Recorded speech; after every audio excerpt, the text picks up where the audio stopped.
Yo guys, how's it going? It's me, Arctic Phoenix. Today we're going to be taking a quick look at Ganyu. Hopefully she will be coming out in the 1.2 update. She's already basically in the game, so I believe her stats have been data mined. That's what it says here at the top. Basically that they're using some sort of data mine to get this information, so it's not really leaked. So this is Ganyu the 5-star, a cryo bow user. And I am so hype about this because all of the Kokogo memes are just absolutely spicy. Ganyu is definitely the best girl out of this whole year, in my opinion. Also, I do have Chi-Chi, so that'll be a fun combo to mess around with. Ganyu uses a bow.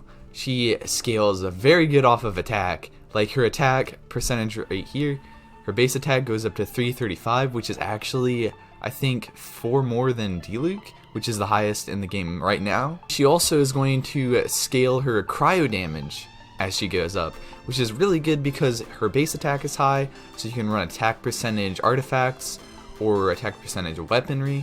That's also going to increase your base attack as well. If you want to run attack percentage, you can, because that will absolutely scale really well. And cryo damage bonus. At level 90, this is actually going to give you like 40% extra cryo damage pretty much, which is actually huge for Ganyu because the cryo damage bonus multiplier actually scales after your attack.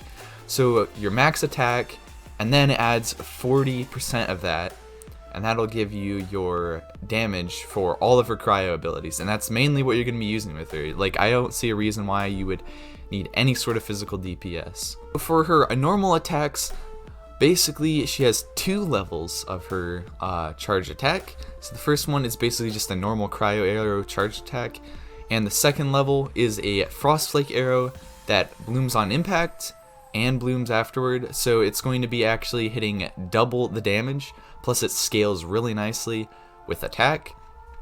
As you can see right here, it has aim shot charge level 1, but there's frost flake arrow damage, which is the charge level 2.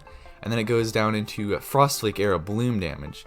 So at your average kind of stat level, which is about 6, because usually you can get your talents up to level 12 at max. Level 6, the frost flake arrow is going to be doing 180% about of your attack, which if you run high attack on Ganyu, also high cryo damage, she's going to be a very good DPS. Plus, getting in the charge level 2 is also going to give you the frost flake damage, which is 300% of your attack. That's actually insane. So I can see something like this working really good with characters like a Xiangling, where you can use her Xiangling's E to proc the enemy with cryo, or also use her super in order to get a pyro tornado around you, which will actually boost your damage by 2 if you're using Ganyu as your main DPS, which I am definitely going to try that out because I definitely want to see how much damage I can get with a frost flake arrow. Because if I can get crits, not even crits, but like 300% times 2, that's 600% attack damage. That's massive, because if you go down here to her ult, like over her whole ult time, over 1,000, like 1,500 at level 6 right here, with her duration at 15 seconds. So anything in this field is going to be taking about that much damage. If you can get her frost flake arrow with melt, that is going to be doing as much as her super does. So basically you would end up using your super as more of like on the field kind of support DPS, which is pretty good by itself because any DPS that you don't have to work for is pretty good, especially with an area of effect ult like this that has high damage.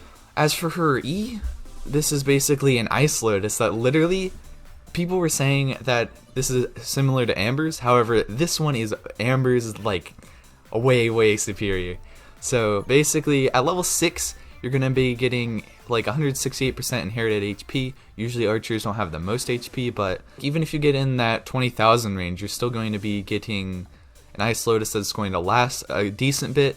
It might last the whole 6 seconds, which is kind of what you want, because if you spread out your cryo procs a bit, this can work with some support builds. Like you could run just cryo damage on Ganyu, and then you could use like Diluc or someone to actually be your main DPS and proccing melt, because melt is going to be doing more with with fire and vice versa. So actually I was incorrect. So instead of this 600% on this Frostflake arrow with the double damage, you wouldn't be getting double, you'd be getting like a 50% damage bonus, which would put that at like 450, which is actually still pretty good, especially if you're using Ganyu with cryo damage bonus. And if you use the 4-piece ice set that's coming out, that also is going to increase your melt damage, I believe, by 50%, which is pretty good because melt vice versa doesn't usually work very good because it only does a 50% damage, but if you add another 50 on top of that, you're ending up going to be doing 2 times the damage with your cryo versus pyro damage. It puts it on par with melt reactions, which is going to be insane when it actually comes out. E, so this is basically Amber's but better because when you actually press it, it will actually cause the lows to go out. So that's the skill damage right here. And this skill damage at level 6 is going to do 184% damage, which is similar to just the normal Frostflake arrow damage. So that's going to be pretty fine, especially for an E. It's AoE, it's good AoE damage. We'd have to see how big the AoE actually is, but hopefully it is similar to like Mona's or something. This also has a duration of 6 seconds, which is different from Amber's, because Amber's is bad because it doesn't proc fire when you cast it, and you have to actually destroy the puppet or wait for its like 12 or 15 second duration to cool down. So this one has a 6-second duration, which I think is similar to Mona's, but the cooldown is 12 seconds. So that's actually relatively low for an ability like this. I think Amber's is like 20 seconds maybe for her puppet thing. So this is overall going to be a lot better because whenever the duration ends, you're also dealing AoE cryo damage. So when you cast it, it does cryo damage, and when you end it, it does cryo damage.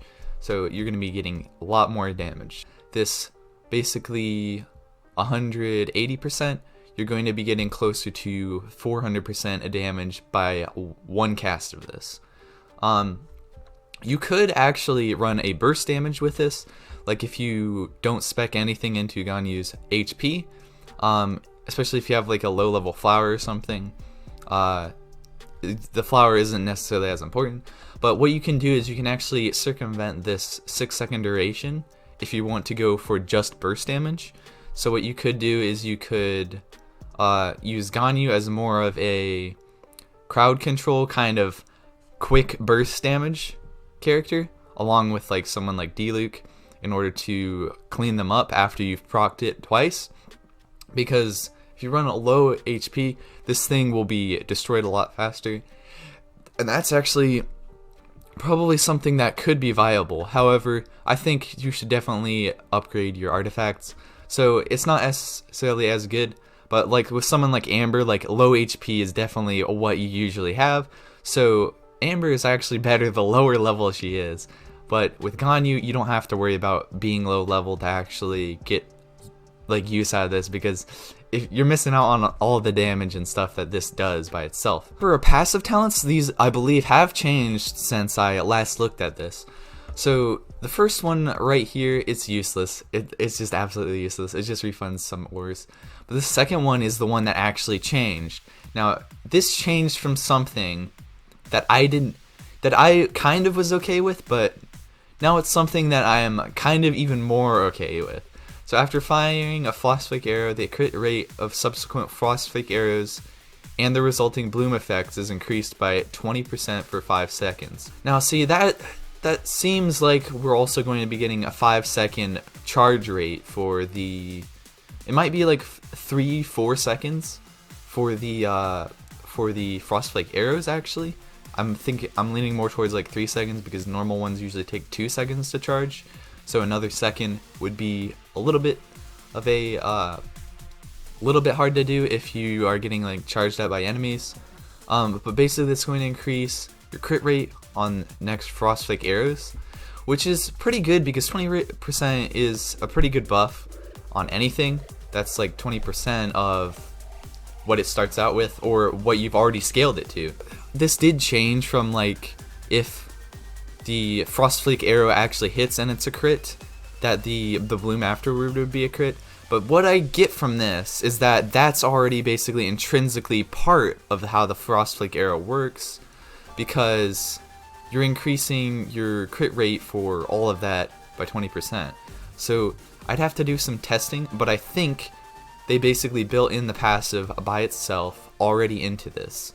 What you're getting from this is the Frostflake arrow itself can crit, but I'm not sure if the Frostflake bloom afterwards is combined with the crit. Like if your first crits, it's good, but if your second crits, it would just be a combined. But what I think from this is that it's actually going to be where if your Frostflake arrow doesn't crit, your bloom can crit still, and if your Frostflake arrow crits, your bloom might not crit, which is fine, because then you're getting 2 chances to crit, which is actually really good, because both of the arrows, it's not, the Frostflake arrow does like basically the same. It basically does the same for the actual arrow and the bloom. Like if the bloom was only like 25% of the actual damage, I would see this not being as good. But since you're basically getting 2 arrows for the price of 1 with the Frostflake arrow, that actually is very good. When you combine something like this with like enemies like weak spot multipliers, which I believe is like 50% maybe, it seems about right. I would say that, don't quote me on that, but so that'll be about 50%.